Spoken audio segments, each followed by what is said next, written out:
Welcome back to Building Character, where we figure out how to play as your favorite fictional characters in Dungeons & Dragons. Join the Patreon to vote for another JoJo's character, and like and subscribe for better chips next time you play. Maybe. Today we're building Light Yagami from Death Note, a character who finally understands the true power of calligraphy to become a god on the earth. I personally think it's long overdue. He's making a list. He's making a list. He's making a list. He's making a list. Let's start off by figuring out our goals for this build. Honestly, it's just sort of goal. We need to make people die instantly, which means a 9th level spell. That means the real challenge of this build isn't going to be the end goal, it's keeping things interesting on the way there. We'll do that with some roleplay skills, more specifically lying very well, and having a big brain to make big brain plays. But to make the big brain plays protecting your data, check out today's sponsor, Surfshark VPN. Surfshark is a much better way to protect your information than hiding it in a bag of chips. Instead of covering it in salty crumbs, Surfshark encrypts your information, protecting it from hackers, corporations, and even L. Not only that, you can trick websites into thinking that you're in other countries, letting you access region-locked content. So you're not just getting the most out of your Surfshark subscription, you're getting more out of your Netflix subscription as well. The Fast and the Furious movies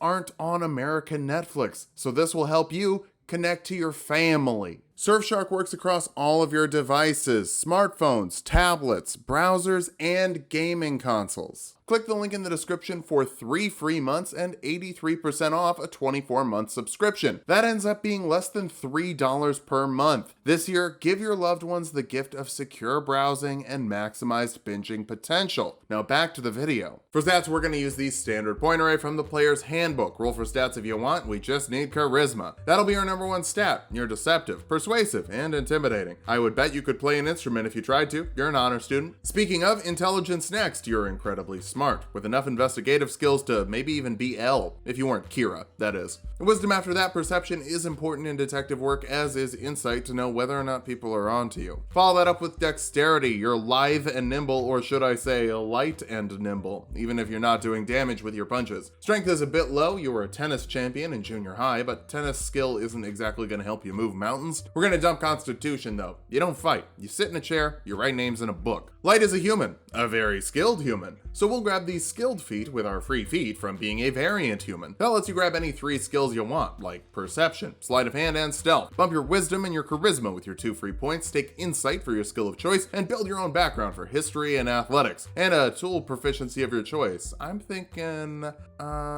calligraphy. Since you're such a gifted student already, we can just jump right into Warlock for 2 skills from the Warlock list, like investigation and intimidation. I want deception, but we can get that in 1 level. Pro tip, if you're building a whole build to use a 9th level spell, you might want to practice being patient. But what should a Shin Megami be? Raven Queen is pretty much dead as Unearthed Arcana. Hexblade is really only for kids who like swords. Fiend Warlocks are nice and lucky, but I'm gonna go with Archfey. Archfey like to play around with the material plane because it's funny. They also have a bunch of weird rules that are kind of arbitrary, and they look funky as well. You can use that funky look to mess with people using a Fey Presence. This lets you force a wisdom saving throw on creatures of 8 plus your charisma modifier and proficiency bonus. Failing that, they're either charmed or frightened by your Shin Megami standing behind you for 1 turn. If they're charmed, they probably have some issues, but Misa think that shouldn't be an issue.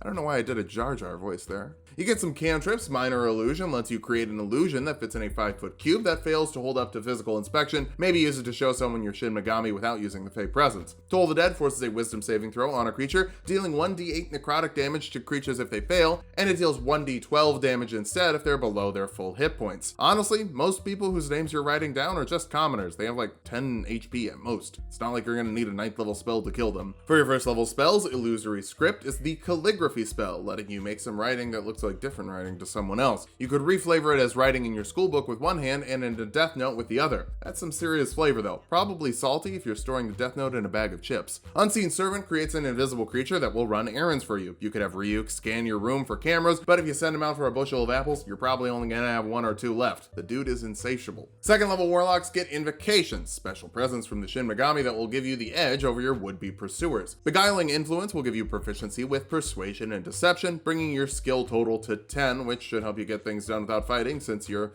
bad at it. Thief of 5 Fates lets you cast Bane with one of your Warlock slots, forcing a Charisma saving throw on 3 creatures. Failing that, they have a D4 penalty to ability checks and saving throws for a minute, depending on your concentration. Since Warlocks automatically cast their spells at the highest level, you can pick another creature for each level you upcast it in case you want to make some people really unlucky. Very accident prone. For this level spell, Cause Fear forces a Wisdom saving throw on a creature. Failing that, they're frightened for a minute depending on your concentration. Ryuk is pretty scary out of context. He looks like a scarecrow joined an emo band. 3rd level Warlocks can learn 2nd level spells. Phantasmal Force from the Fey list forces an Intelligence saving throw on a creature. Failing that, they see an illusion as the real thing. And you can make that illusion deal a d6 of psychic damage to them every round. Maybe convince Rem to attack someone to protect Misa. Ryuk doesn't have to be your only Shin Megami buddy. You also get a Pact Boon, a gift from a buddy that helps you do stuff, maybe Pact of the Tome for a little journal spellcasting focus. This lets you grab 3 cantrips from any list, Guidance and Resistance at a d4 to ability checks or saving throws respectively, which makes you lie even better, or just more resistant to saving throws. Friends gives you advantage on a charisma check with a creature for a minute, though when it's over they're probably going to suspect you're Kira. 4th level Warlocks get an ability score improvement. Let's get the charisma up for better spell saves and better lies. For this level spell, Suggestion forces a Wisdom saving throw on a creature. Failing that, they have to perform a simple, non-harmful task for 8 hours, depending on your concentration. Do something like writing a note or making a recording that wouldn't be harmful.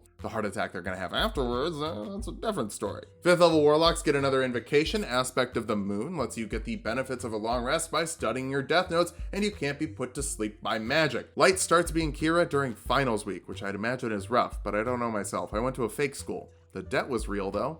Please join the Patreon. You can also learn 3rd level spells. Fear forces a Wisdom saving throw on creatures in a 30-foot cone in front of you, frightening those that fail and forcing them to use their action to run away. If you scare them away, you've got time enough to run. Master a strategy. 6th level Phaelocks get Misty Escape, letting you teleport 60 feet when you take damage and stay invisible until the start of your next turn. This is extra. Light doesn't do that, but every Warlock subclass is gonna get stuff Light doesn't get. It's just something we need to deal with. For this level spell, Enemies Abound forces an Intelligence saving throw on a creature. Failing that, they think everyone is their enemy and will have to attack random creatures on their turn. Also, they have to make opportunity attacks whenever they get the opportunity. They can reroll the saving throw when they take damage, but otherwise they're gonna be bamboozled for a minute depending on your concentration. You're very good at turning people against each other. 7th level Warlocks get 4th level spells. Blight will probably kill most commoners, forcing a Constitution saving throw on creatures. Failing that, they take 8d8 necrotic damage if they fail, and half as much damage if they succeed. Plants have disadvantage, and you automatically deal max damage to them in case you find an Ent who would help your adversaries. I don't know how your home game's gonna go. You also get another Invocation. Bewitching Whispers lets you cast Compulsion using a Warlock spell slot, forcing a Wisdom saving throw on creatures in a 30-foot radius. Failing that, they have to move in a horizontal direction you choose on their turn for a minute. They can't report you to the police if they're running away.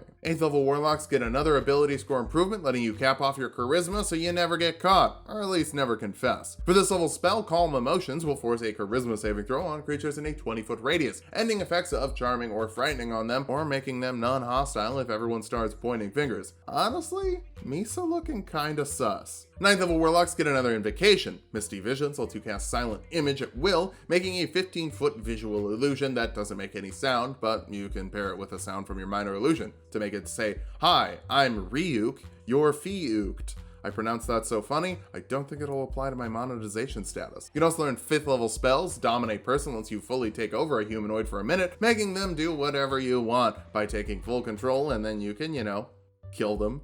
It's fine. 10th level Phaelocks get Beguiling Defenses, making you immune to charming, and you can attempt to charm the person trying to charm you if they fail a Wisdom saving throw against your Warlock DC. They're charmed by you for a minute, so you can be best friends with the person in charge of your investigation. Bummer for them. For this level spell, Scrying should be called Spying, because it lets you spy on people who fail a Wisdom saving throw, and that save is more or less difficult depending on your familiarity with them. You could know their name, have a little bit of their hair. It's a little creepy, but if you're joining your own investigation, you're gonna have full spying capabilities of the FBI, the CIA, and the KFC. 11th level Warlocks get Mystic Arcanum spells, a spell of 6th level that you can cast once per long rest, instead of on short rests like your other Warlock slots. True Seeing lets you give someone the Shin Megami eyes, with True Sight and Ethereal Sight out to 120 feet. They'll also get their lifespan cut in half, but hey, maybe they were gonna die soon anyway. That's just a bit from the show, that's not actually part of the spell. 12th level Warlocks get another ability score improvement. Get smart, bring your intelligence modifier up for better investigation skills. You also get another invocation. Eyes of the Rune Keeper lets you read all writing, so you can read news reports from other countries and find people worth killing. 13th level Warlocks get another 7th level Arcanum spell. Finger of Death deals 7d8 plus 30 necrotic damage to a creature that fails a Constitution saving throw, half as much to those that succeed. The plus 30 means it is guaranteed to kill a commoner. Also, the creature rises as a zombie, which isn't totally accurate, but you do have a lot of people working for you, so 14th level Phaelocks get Dark Delirium, letting you force a wisdom saving throw to send someone's mind to the Shin Megami realm, frightening or charming them for a minute if they fail, and they're in a weird little stupor, only seeing things in the Shin Megami realm. It's another power that isn't something Light has, but it's fun.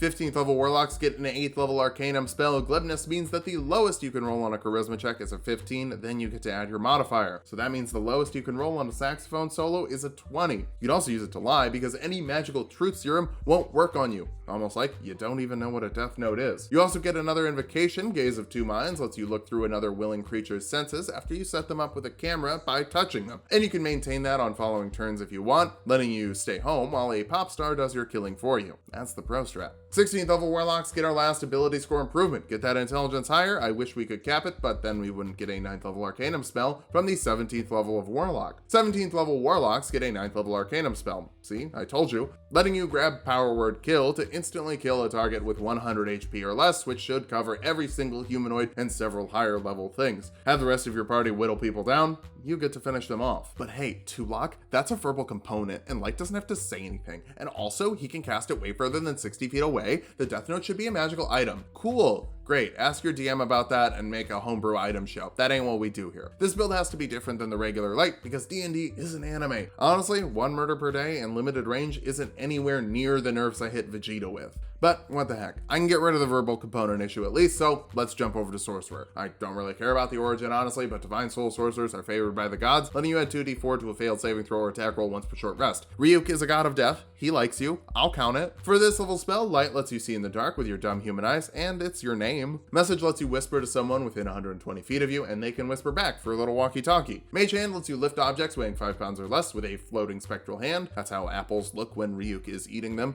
but you could use it on other stuff. Might be a little suspicious to have levitation powers. Finally, Chill Touch deals 4d8 necrotic damage with a ranged spell attack. Should be enough to kill any commoner, so boom, now you can write as many names as you want. For spells, Charm Person lets you charm a humanoid that fails a wisdom saving throw for an hour, for a little more bamboozlery when your glibness wears off. And Detect Evil and Good lets you sense aberrations, celestials, elementals, fiends, fae, or undead within 30 feet of you for up to a minute depending on your concentration. Again, I'm not totally sure what Shin Megami are. I'm calling them fae, but now you should be covered no matter what your DM wants to call them. Unless they want to call them a beast for some reason. Since you're multi-classing Sorcerer with Warlock, you've got the same amount of spells you would have as a Warlock or a Sorcerer individually, but you can cast Warlock spells as Sorcerer spells and vice versa. Just remember that the Sorcerer spells take a long rest to recover unless you're using sorcery points that you get from the Font of Magic at 2nd level. 2nd level Sorcerers get a Font of Magic with sorcery points. See, I told you. Letting you spend sorcery points to recover spell slots. Or you could convert spells into sorcery points, which will be more useful with our capstone ability. For this level spell, I don't know, Expeditious Retreat lets you dash as a bonus action for 10 minutes. Light's pretty quick on his feet. Our capstone is the 3rd level of Sorcerer for meta magic, letting you augment your spells with sorcery points. Subtle Spell lets you cast spells without a verbal or somatic component, so now you can power word kill without speaking. Distance Spell doubles the range of a spell, so now you can write names from 120 feet away, which isn't the range of the note, but hey, there are limits. For your final spell, Enhance Ability lets you give a creature advantage on ability checks of a certain type. If you give them strength, their carrying capacity is also doubled. If you give them dexterity, they don't take falling damage from heights of 20 feet or less, and if you choose Constitution, they get 2d6 temporary HP. Use it on yourself, obviously, lasts for an hour depending on your concentration. You never know what you're gonna need when you're running from the law. Now that we've hit level 20, let's figure out how viable this build is. First, you've got a ton of skills with proficiency to help you get things done outside of combat. Glibness makes your charisma checks particularly potent. With so much bamboozlery, it won't even matter if you're the prime suspect, you can still be part of the investigation. Finally, Power Word Kill is a pretty great way to make sure people die. No saves is always fun. Well, unless they have more than 100 HP. Then you wasted your 9th level slot. Guess you got the name wrong. Speaking of having less than 100 HP, you probably have less than 100 HP. That's bad. It means you could die really fast. They don't even need a death note. Just basic stabbing would work. Finally, your AC is 13 if your DM calls your outfit studded leather, so it'll be pretty easy to hit you. But this isn't a build to fight Frieza, Strahd, or even the Ice Climbers. This is a build for ridding the earth of common criminals. Lie, cheat, and practice the godly art of calligraphy. Just know that as soon as your DM makes you roll initiative, you're probably going to be taking a big L.